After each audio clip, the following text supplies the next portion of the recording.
Aujourd'hui dans le Bitcoin, est-ce que les 50 000 $ sont beaucoup plus proches que ça en a l'air? Je sais que dit comme ça paraît faramineux. Osons les termes, je dirais même ineffable. Ineffable, retenez ce mot. Et pourtant, on verra quelque chose qui va peut-être vous faire changer d'avis dans cette vidéo. Comme je vous ai annoncé lundi, chose promise, je chose du 43 pour ceux qui veulent savoir. On va faire un jeu interactif dans chaque vidéo, tout le monde peut participer, tout le monde peut gagner. C'est plutôt simple. Est-ce que vendredi à 9h du mat, le prix du Bitcoin sera au-dessus ou en dessous des 33 937. Vous mettez à la fin d'autres commentaires un plus ou à la fin d'autres commentaires un moins. Vous avez jusqu'à aujourd'hui minuit pour mettre un plus ou un moins à la fin d'autres commentaires. Le seul critère, c'est d'avoir fait votre compte BitGet avec le lien au en description.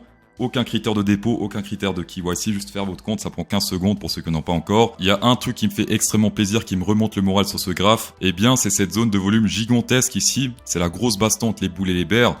Les boules ont tout donné, les bears ont tout donné. Et le premier qui perd, il perd tout simplement. Et si on prolonge ça, eh bien on a officiellement pété ce range à la hausse en 3 jours li. Et donc tous les bears qui ont vendu leur Bitcoin ici sont PLS parce qu'ils n'ont pas réussi à faire chuter le prix. Et tous les bulls qui ont manqué ce range également pour acheter tout simplement, ils vont attendre un retour dans cette zone pour acheter. Ça signifie que si on teste le sommet ici de cette zone de volume, il y aura énormément de gens qui seront intéressés. Et donc, c'est même pas sûr qu'on va tester ce niveau parce que plus on s'approche de ce niveau, eh bien plus il y aura d'intérêt. Pour l'instant, sur le volume, il n'y a pas grand chose dans cette zone. La prochaine zone intéressante, c'est ici à partir de 37 800 plus ou moins. Et sinon, niveau résistance, grosse résistance ici en diagonale avec pas mal de retests dans le passé. Breakout à la baisse et on reteste ce niveau. Donc c'est le seul truc potentiellement bearish, mais si on a juste un seul truc bearish pour plein de trucs plutôt bullish, en général, c'est les plus nombreux qui gagnent, mais plus nombreux en fortune et pas en quantité de personnes humaines. Ici, le scénario pessimiste, c'est de retester cette zone ici de support. Si on a la chance, pour ceux qui ont loupé ce train, de retester support, parce que ça va être compliqué. Mais une fois qu'on a testé cette zone, ça va être compliqué d'aller plus bas, puisque le prochain étage ici, à partir de 37 000. Et le scénario optimiste, c'est simplement directement aller au prochain étage. Chose également que j'ai remarqué sur les réseaux sociaux, c'est tout le monde dit c'est un bull trap pour retourner à 20 000 $, voire même à 16 000 $. Je sais pas pourquoi tout le monde dit ça, enfin bref, si tout le monde dit ça, c'est que ils ont loupé le train. Donc là sur les réseaux, je vois pas mal de gens mitigés, pas mal de bulls, pas mal de bears. Beaucoup de personnes pensent qu'on va vraiment redescendre vers les 20 000 $. Alors je dis pas que c'est impossible parce que BlackRock, s'ils jouent un peu avec les émotions, ils ajoutent ici sur DTCC le Bitcoin iShare. Il l'ajoute, il le retire, il l'ajoute, il le retire. Hier, ils l'ont retiré, ça dumpait un petit peu, mais pas trop. Là, ils l'ont rajouté à nouveau. Pour ceux qui investissent dans le Bitcoin uniquement pour l'ETF, je veux dire, investissez directement dans BlackRock. D'accord? Pas dans le Bitcoin. On rappelle, pour ceux qui ne savent pas, que le Bitcoin, il y en a 21 millions et il n'y en aura jamais plus. Alors que pour le dollar, il y en a à l'infini et il n'y en aura jamais plus. Ça, c'est de moi, c'est de l'improvisation totalement maîtrisée. Est-ce que les 50 000 $ sont beaucoup plus proches que ça en a l'air? Regardons ce graphe ultra intéressant historiquement depuis 2018 plus ou moins.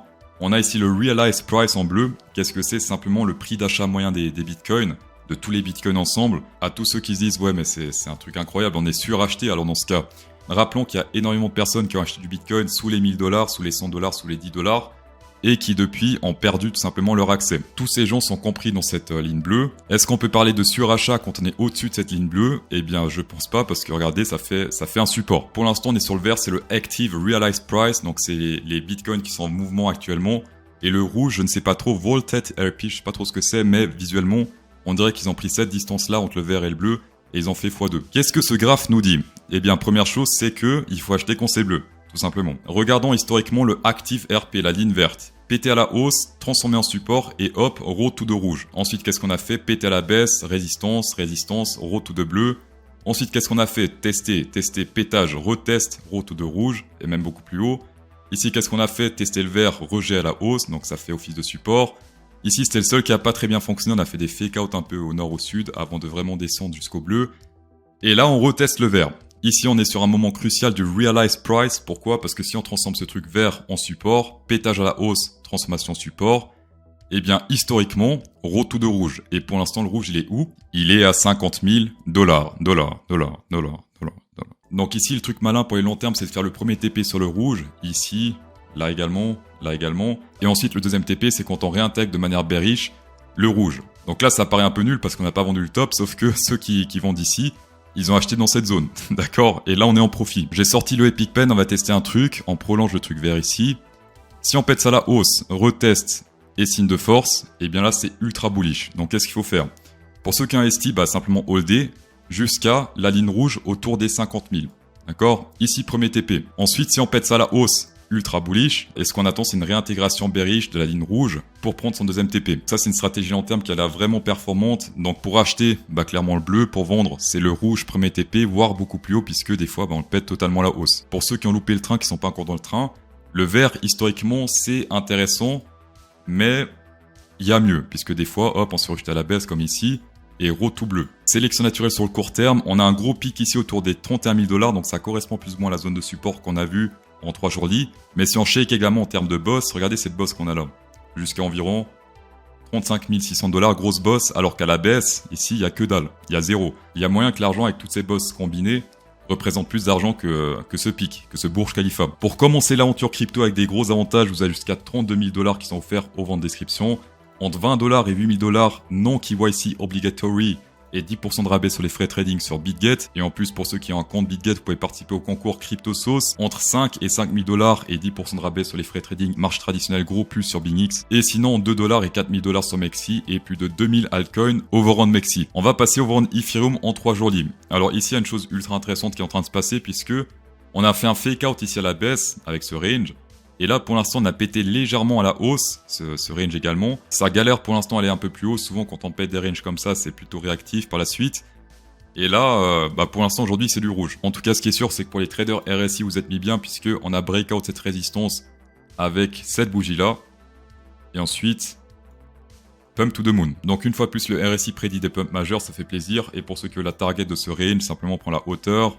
Hop, on met ça sur le breakout. Plus ou moins un double top par rapport à ce top là. Et autre chose intéressante que je viens de voir, regardez ici le volume. On prend ça. Plus ou moins cette zone là, on prolonge. Et on a quitté cette zone de volume à la hausse. Et d'ailleurs, cette zone de volume fait office de énorme support puisque depuis pas mal de temps, depuis mars, on s'est toujours rejeté à la hausse quand on teste ce niveau de volume assez intense. Pour ceux qui veulent trader ça, soit le stop loss au centre du range, soit légèrement sous les l'EMA 20 ici, puis c'est le plus bas. Donc selon moi, le stop loss ici, plus ou moins sur l'EMA rouge. Le SP500, je rappelle que historiquement, le SP500 souvent impacte le prix du Bitcoin. Là, ces derniers temps, un peu moins, puisque là, ça pump totalement sur le Bitcoin. Vous vous rappelez du gars qui a shorté le subprime? Eh bien, je n'ai parlé dans mes vidéos, il avait shorté plus ou moins dans cette zone. Avec des milliards et des milliards, je me souviens plus exactement. Également, chose de laquelle j'ai parlé, c'était ici quand on a pété l'EMA 50 à la baisse, donc ici.